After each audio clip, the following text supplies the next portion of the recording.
Hey y'all, it's Mickey from Mickey's Kitchen. Hope you guys are doing good out there. Welcome to my YouTube channel. For the people that this is their first time visiting, thank you for being here. Please subscribe.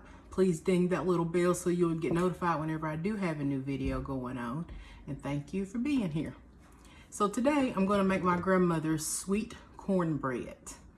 When my grandmother would make it, she would always make a 13 by 9 pan, but being that we're a small family, I always cut it in half. And I cut it in half kind of with my adjustments, but trust me, it's her recipe, give or take a few things. So we're going to get started on the sweet cornbread, and I'm going to show you what the ingredients are. Okay, y'all, so here's the ingredients. We have a ½ cup of sugar. We have 1 1/4 cup of cornmeal and 1/4 cup of flour, 2 large eggs, 1 cup of buttermilk, 1/4 cup of water, and we have 1/4 cup of lard. And that's all that goes in this very simple but delicious sweet cornbread. So let me go over that again. ½ cup of sugar, 1 1/4 cup of cornmeal, 1/4 cup of flour, 2 large eggs, 1/4 cup of lard, cup of buttermilk, and 1/4 cup of water. So let's get started. It's really easy peasy. First, we're going to sift all our dry ingredients. It's very important that you sift. It makes a really big difference in the texture of this. So I'm going to dump the cornmeal, 1 1/4 cups. I'm going to dump the sugar, ½ cup of sugar. And then we have 1/4 cup of flour. And the reason that sifting this is so important is because it makes your cornbread really smooth, and I think it makes it lighter. That's my opinion. And I've made many pans of cornbread when I didn't sift it, and trust me, you can tell the difference. So just take time for this extra step. It doesn't take but maybe 10 seconds. And as you can see, that took no time at all. And for me, any little fine lumps in there, I just dump them because I don't want them in my cornbread. I just want the fine leftover product.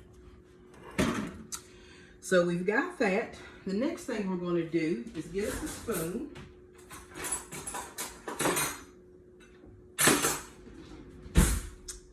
See, I thought I had everything out, but I still managed to forget things. So we're going to make a hole in the center. And let me tell you why I do this. This is another shout out to Animals, my grandmother. I'm pretty sure she done this so she could just beat the eggs real good in the center. But every time she made cornbread, she would beat these eggs. She put them right in the center of the mixture. She never done them to the side or just flopped them on top. She always made a little hole for those. Okay, so we're going to take these cracked eggs in the center of this, and we're going to take this spoon and kind of bust the yolks up and whip it a little bit. So my grandmother always done it. She would stir those eggs, whip them up like so. That looks pretty good. You don't need to beat them heavily. Then we're going to put this cup of buttermilk right in the center. And the reason that I'm waiting to put the water is sometimes I feel like you need the 1/4 cup. Sometimes I feel like you don't. You kind of got to eyeball it. But I would say 1/4 cup of water is a good estimate. I can't really say that I ever use the same amount of water. It just depends. I don't know if the difference is the brand of meal. I don't know why sometimes you need a little more water. Sometimes I've even added a little extra buttermilk. But like right now, this looks like it's got plenty of buttermilk in it, and it's just going to need a splash of water. And I also would like to say that my grandmother used to always use 3 Rivers meal. And for years, you couldn't find it, and now miraculously, it's back in stores again. Or a store. One of my hometown stores is back in. I can't really find it in this area. But luckily, I had a sweet lady to bring me 6 bags and hook me up. So I really appreciate that. Okay. So just to let you all look at that. And see, it's pretty loose. I mean, it isn't, you know, like watery loose, but it's pretty loose. So I'm going to add just a smidge of water. I would say that was probably about a teaspoon. So you all use your best judgment, but I definitely don't think it needs the 1/4 of a cup. Like I said, I don't know what makes the difference when you measure, why sometimes you need more. And you know, when I measure, I'll level off with a butter knife. Okay, so now that we've got that done and everything is in here, we're going to set this aside for just a second. And this is where the lard comes into play. This is a 1/4 of a cup of lard. And what you do is, you put it all in here in this dish. And we're going to let this melt. And I forgot to tell you all, my oven is on 475. So we're going to put this in the oven, let it melt. And when it melts, we're going to kind of do this to it to grease the pan. And then the lard that's in here, we're going to pour it in the buttermilk. So a very important step that you don't want to miss. So I'm going to stick this in the oven. Okay, so we're back with the melted lard. Again, this is a 1/4 a cup of lard. And I want to stress to you to be extremely careful getting this out the oven, because you could get burnt pretty bad. It's like basically hot grease. It is hot grease. So what I'm going to do is I'm going to take this the best I can without being dangerous or spilling it, and try to line the sides of this pan as best I can. And make sure, you know, you coat it as best you can.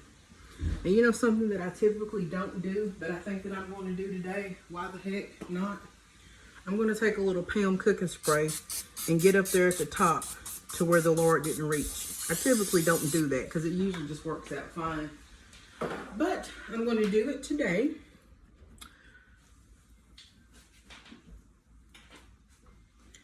Now we're going to take our meal mixture, should I say our cornbread. I'm going to move this out the way for just a second.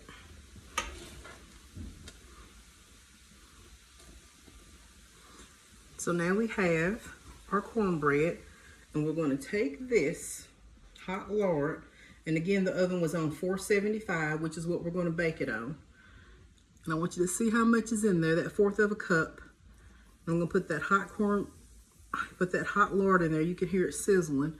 And I guess I got maybe a tablespoon left in there.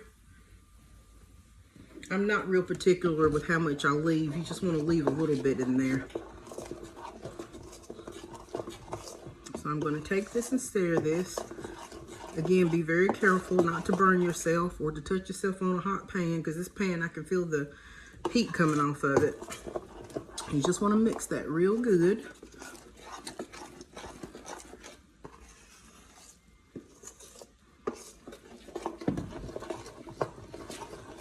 And I would say that's good enough.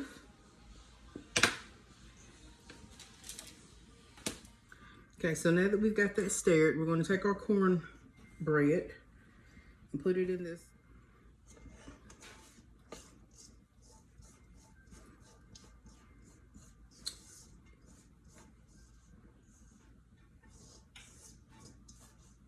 Guess that's good enough. I'm one of those people who want to scrape every ounce out. That's just me.